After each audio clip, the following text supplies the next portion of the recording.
All right, everybody, we're down here at the school, and we're going to take a couple compressor readings. Don't worry about this. We've got things rigged up. We're going to look at the wires on the end of a compressor that you would be looking at.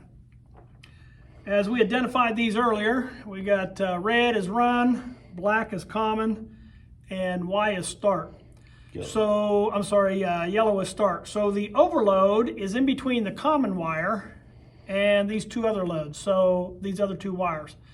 So if you're taking a reading, we would expect to get on a good compressor what we got right there, right? Those would kind of be our readings, and that means that the compressor is internally as good as far as the wiring goes. I'm going to show you a very common reading you're going to find out in the field if the compressor is hot. In other words, maybe a run capacitor failed, a start capacitor failed, maybe it was low on refrigerant, it ran for a long time, got extremely hot, and what's going to happen is, in any one of those situations, the internal overload is going to open up in this compressor, and you have to be able to identify that that's what it is, that it's not a failed compressor, it's just simply the overload doing its job. After the compressor cools down, it's going to start fine for you.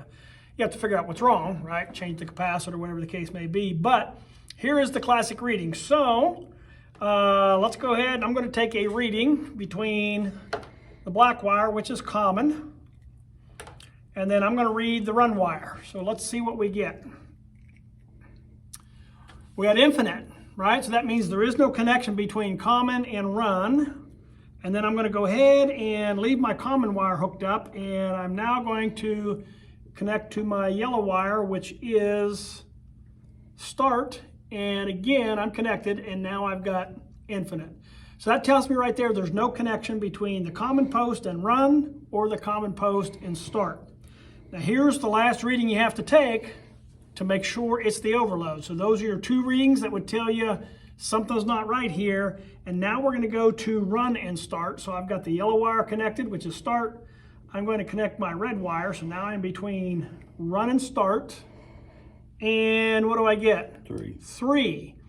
So what that's telling me is I've got a good path up the run winding and back down the start winding. So if I touch yellow, which is start, and red, which is run, I get a good reading. But anytime I take either one of those to common, that thermal overload is open. So that is your classic reading.